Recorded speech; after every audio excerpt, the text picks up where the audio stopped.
Food, Fire, and Foreshadowing. We wander the second chapter of J.R.R. Tolkien's The Hobbit and explore how this simple chapter is a major clue to the rest of Bilbo's adventure. Let's take a look at the map. For our new listeners, these map checks are inspired by the beautiful maps that accompany Tolkien's works, often drawn by the author himself. Part of the adventure of wandering an epic fantasy world like Tolkien's is to check the map for the locations that are referenced in the story. These map checks that we do on this show are sort of a refresh to remind us of the tale we are exploring and give context to today's wanderings. So far, we've explored the first chapter of The Hobbit. We were introduced to Bilbo Baggins the Hobbit, who found himself the unexpected host to a party of dwarves as they start their quest to reclaim their homeland from the dragon Smaug. Gandalf the Grey has enlisted Bilbo's services, claiming that Bilbo is just the burglar, allegedly, that the dwarves need to accomplish their task. We left Bilbo as he drifted to sleep, while Thorin's humming in the next room gave him rather uncomfortable dreams. In Chapter 2, Roast Mutton, Bilbo is whisked away on the adventure. The dwarves encounter 3 trolls in the wilderness, and Gandalf comes to the rescue in the nick of time. Now, we won't cover every detail or plot point, but I want to point out some interesting tidbits that you may have missed while reading this chapter. We start with some lore connections to The Lord of the Rings. But first, a ground rule.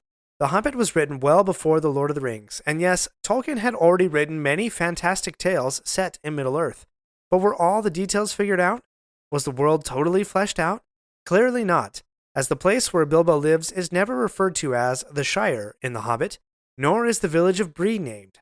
But certainly clues can be guessed, and when we look holistically at Tolkien's work, we can draw certain connections. The first connection is an ancient stone bridge that is mentioned while the party is riding through the rain. In Karen Wynne Fonstad's fabulous work, The Atlas of Middle-earth, we read the following, quote, "The river was not named in The Hobbit, although the revised edition of the story specifically mentioned that it had a stone bridge. This bridge is likely over the river Horwell, which runs from the Misty Mountains, joins the Loudwater, and eventually runs to the sea. This particular river, and its mouth, is home to Númenórean settlements in the Second Age." Another lore reference. While debating if they should investigate the light in the distance, one argument is, quote, "Things have changed for the worst, and the road is unguarded. They have seldom heard of the king round here." The king in reference here would have been to the ancient northern kingdom of Arnor, which Elendil founded after the drowning of Númenor.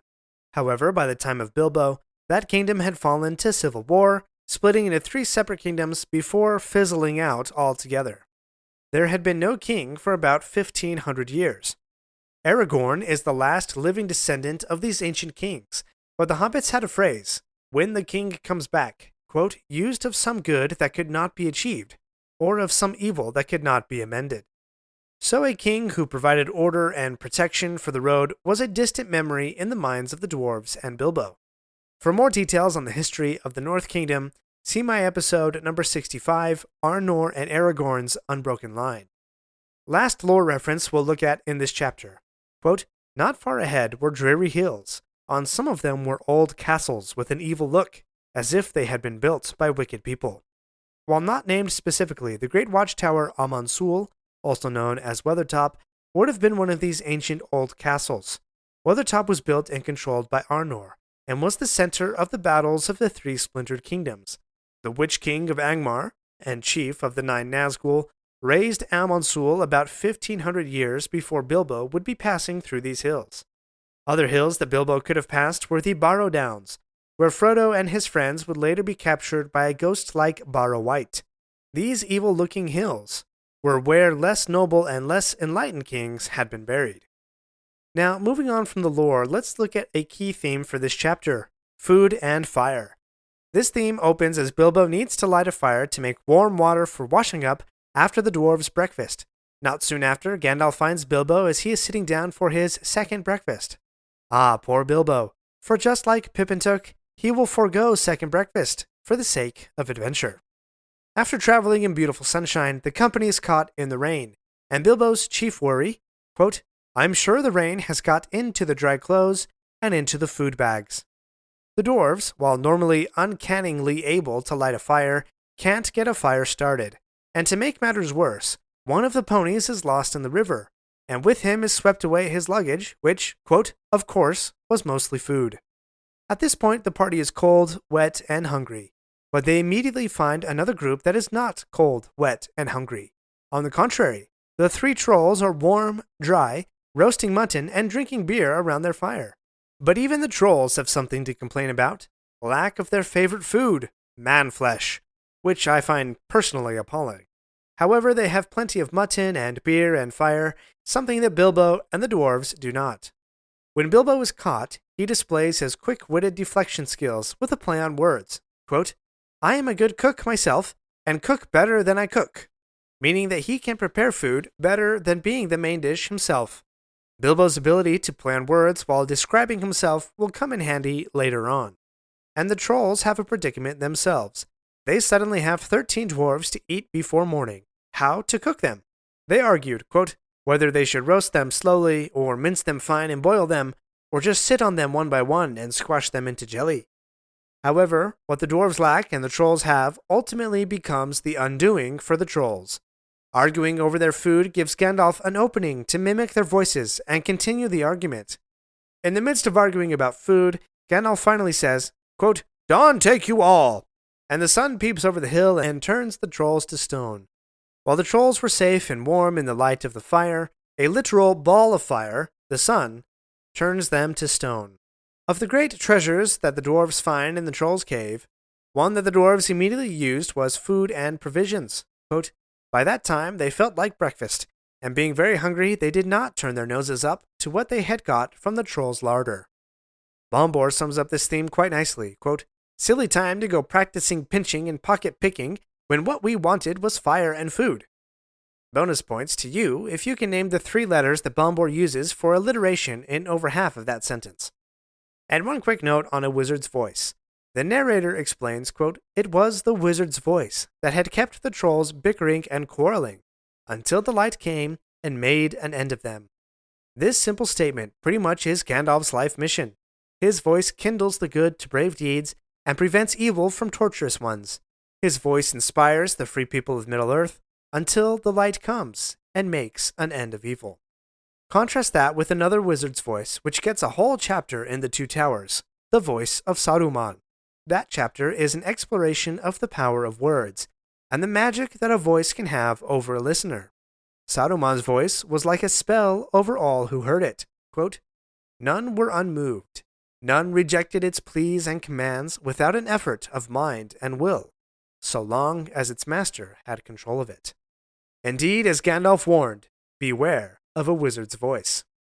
I have one more insight from this chapter to share with you. We'll get to that right after this break. We're not done yet. If you like this episode, please leave a review and share with your friends. And remember to subscribe if you haven't already. We'll be right back. Do you ever find yourself thinking about who would win in a fight between Goku and Superman?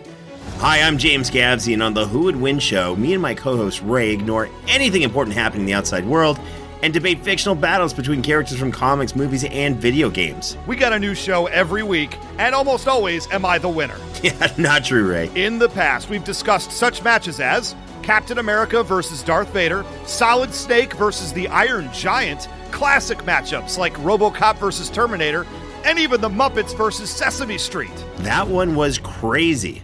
So if you're a fan of geek culture and love a spirited debate, check out the Who Would Win show wherever you get your podcasts, or check us out at whowouldwinshow.com. This unassuming chapter about cold, wet, hungry dwarves and a hobbit who confront trolls with a wizard's help is a foreshadowing of the entire rest of the Hobbit book. Now, if you don't remember your high school language arts class, don't worry. To foreshadow is to give a hint or clue or prediction about what will happen later on in the story. Writers use foreshadowing because it's like a clue in a mystery. It keeps our brains engaged in the story because we're looking for that clue to be resolved. Foreshadowing also helps drive a story home. The author is telling us the whole story in miniature, so that as we experience the rest of the tale, it feels familiar, but also has twists that demonstrate character growth. This chapter, Roast Mutton, is the whole Hobbit book in miniature form. Let's examine how this works. First, Bilbo and company are in lands that are unguarded and unprotected by a king. though anciently a king once ruled over the land. Before the end of the book, Bilbo will travel through another land that formerly was ruled by a king, Dale and Laketown, not to mention Erebor and the kingdom of the dwarves itself. Next, while the dwarves are arguing about what to do, they decide to send Bilbo first ahead of them to see, quote, if all is perfectly safe and canny. This is exactly what the dwarves will do to Bilbo when they open the secret door into the Lonely Mountain. Send Bilbo first to determine if Smaug is still around. This little point is actually a major theme of the Hobbit book and belies a natural quality of the dwarves, but we'll get to that when we explore Chapter 12, Inside Information. The trolls also represent Bilbo's first attempt at burglary, although wildly unsuccessful, as the wallet screams and all his companions get caught in sacks. Bilbo gets much better at being a burglar, from stealing food and prisoners away from the woodland elves, to stealing from Smaug the dragon, and even stealing the Arkenstone from Thorin. With all this burglarizing, I'm beginning to think that maybe Bilbo Baggins is not a good example of moral character for a children's story. In his encounter with the trolls, Bilbo shows his ability to play on words and to describe himself with pretty titles that are truthful but don't reveal too much. He says that there's lots and none more of him around the forest, which is true. There's lots of dwarves in his company, but no hobbits. This skill will come in handy when Bilbo faces Smaug, but it will also get him into trouble. Bilbo was lucky enough to find a key that fell out of the troll's pocket, particularly lucky that it did fall before the troll was turned to stone. This is similar to his luck during the riddle game with Gollum, when he puts his hand in his pocket, feels the ring, and asks out loud a question, which Gollum mistakes for the last riddle. Also, it's Bilbo who figures out how to open the troll cave door, even after Gandalf and the dwarves unsuccessfully tried to open it. He figures out how to use the key, and he'll do the same at the Lonely Mountain. And look at the description of what they find in the troll cave. Quote, there were bones on the floor, and a nasty smell was in the air. But also there were, quote, pots of gold coins. This is a perfect description for Bilbo entering the dragon's lair later on. On top of Bilbo's foreshadowing, we see a hint at the resolution to the dwarves' problem of the dragon. Gandalf, not the dwarves, defeat the dwarves' enemy. It's Gandalf who confused the trolls long enough for the sun to end them. Later, it's not the dwarves who defeat their enemy Smaug, but Bard the Bowman from Laketown. Yes, this chapter is a brilliant example of foreshadowing. What Tolkien gives us is the quest of the whole book, condensed in a small form. This has the literary trick of setting expectations in our minds as we read it. When we consume the story as a whole, it feels familiar and understandable, because Tolkien prepared our minds to receive it. At the same time, though, it also gives us the chance to see Bilbo's growth as a character from the start of the book. Bilbo opens this chapter in his comfortable hobbit hole with a warm fire and enough food left over from the unexpected party that he can prepare not one, but 2 breakfasts. He later runs from his home on an adventure, without money or handkerchiefs. But at the end of the story, he's a very different hobbit. Tolkien not only shows this, but he actually tells us, quote, already he was a very different hobbit from the one that had run out without a pocket handkerchief from Bag End long ago. Bilbo has become brave. Even his self-descriptions grow in wittiness and complexity, and are not so revealing, except in one case. We also see him develop his burglary skills, which he eventually puts to good use, even when Thorin isn't thinking so straight.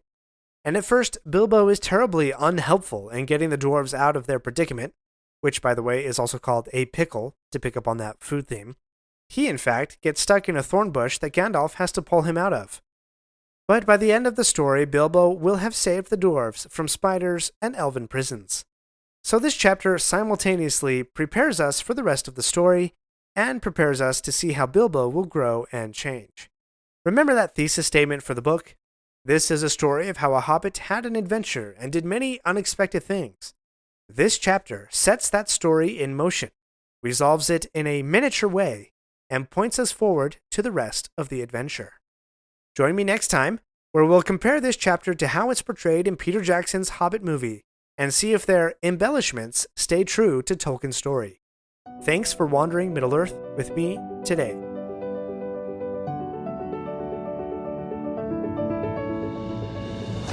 My friends, if you enjoyed this episode, let me know by subscribing, leaving a review, and sharing with your friends.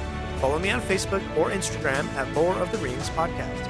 or feedback on the show, please email me using the link in the show notes. Until next Thursday, remember, not all those who wander are lost.